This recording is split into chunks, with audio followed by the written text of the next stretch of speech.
ನಿಮ್ಮ ತಂದೆ ನಿಮ್ಮ ಫ್ಯಾಮಿಲಿಯಲ್ಲಿ ಹಿಂಗ್ ಮಾಡಿದ್ರೆ ಯಾರನ್ನ ಇದ್ರ? ಹೌದು, ನಮ್ಮ ತಾತವ್ರು ಇದೇ ಕೆಲಸ ಅಲ್ವಾ. ಓಕೆ. ನಮ್ಮ ತಾತವ್ರು ಏನು ಮಾಡ್ತಾ ಇದ್ರು, ಏನು ಕಾಯಿಲೆ ಆದ್ರೆ ಒಂದು ಟವಲ್ ಎತ್ಕೊಂಡು ಇಲ್ಲಿ ಹಿಂಗೆ ಕೂರಿಸ್ತಾರೆ, ಹಿಂಗೆ ಟವಲ್ ಹಾಕೊಂಡು ಹಿಂಗೆ ಹಾಕೊಂಡು ಕೂರಿಸ್ತಾರೆ, ಅಲ್ಲಿ ದೂರ ಇರ್ತಾರೆ, ಹಿಂಗೆ ಮಾಡಿದ ತಕ್ಷಣ ಅಪ್ಪ ರೆಡಿ ಆಗ್ಬಿಡ್ತಾರೆ. ಆ ಕಾಲ ಹಂಗಿತ್ತು. ಬಟ್ಟೆ ಗಟ್ಟಿ ಹಾಕೊಳ್ಳಮ್ಮ, ಗಟ್ಟಿ ಹಾಕೊಳ್ಳಮ್ಮ ಅಷ್ಟೇ. ಏನಾಗಲ್ಲ.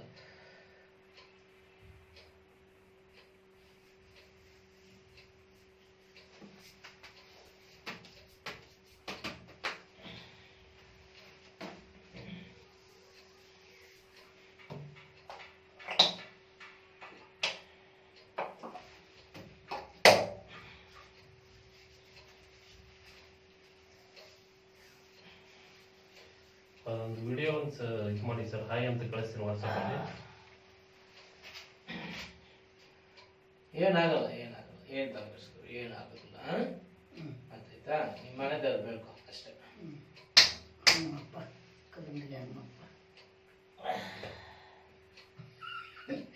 ನಮಗೆ ಹನುಮಪ್ಪ ಬೇಕಪ್ಪ ಅಷ್ಟೇ. ನನ್ನ ಸೊಸೆ ಬಿಟ್ಟು ಬರ್ಲಾರ್ದು ಬಡ್ಡೆಪ್ಪ ಹಿಂಗೆ ಬೈತಾನ ಅಂತ ಭಾರಿ ಇದು ಮಾತು ಹೊಟ್ಟೆ ಉರಿಸುತ್ತಾಳ್ರಿ ನನ್ನ ಮ್ಯಾಗ. ಆಕಿ ಎಲ್ಲಿಂದ ನಮಗೆ ಪುಣ್ಯಕ್ಕೆ ಬಂದು ಏನು ಹೇಳಿ. ನಮ್ಮ ಮಿಸ್ಸಸ್ ತುಂಬಾ ಚೆನ್ನಾಗಿ ನೋಡ್ತಾರೆ, ಅವ್ರ ಅತ್ತೆ ಅಂತ ನೋಡಲ್ಲ ಅವ್ರು. ಹಿಂಗಿರ್ಬೇಕು. ಈಗ ನನಗೆ ತಾಯಿ ತರ ನೋಡ್ಕೋಬೇಕು. ಅವ್ರ ತಾಯಿ ಇಲ್ಲ, ಅವ್ರ ಅಪ್ಪ ಇಲ್ಲ. ಇಲ್ಲ ಸರ್, ನಾನ್ ಹೇಳ್ತಾ ಇರೋದು ಅತ್ತೆ ಅವರು ಒಂದು ತಾಯಿ ತರ ನೋಡ್ಬೇಕು ಎಲ್ಲರೂ. ತಾಯಿ ಅಂತಾನೆ ನೋಡ್ತಾರೆ. ಹಂಗಿದ್ದುವಾಗ ಮನಸ್ಸು ಏನ್ ಹೇಳ್ತದೆ, ನಮ್ ತಾಯಿ ನಾವ್ ಹೆಂಗ್ ನೋಡ್ಬೇಕು, ನಾವ್ ನೋಡ್ಕೋಬೇಕು, ವಯಸ್ಸಾದ ತೊಂದರೆ ಕೊಡಬಾರ್ದು, ಹಂಗೆ ಇರ್ತದೆ.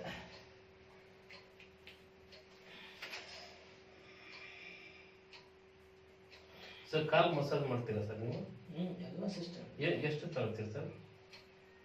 ನಾವು ಡ್ರೈವಿಂಗ್ ಮಾಡಿ 24 ವರ್ಷ, ಎಂಬಳಿ ಅಂತ ಹಿಡ್ದಂಗೆ ಆಗುತ್ತೆ, ಕಾಲ್ ಮಸಾಜ್ ಮಾಡಿಸಿ ಅಂತ ಹೇಳಿದ್ದಾರೆ.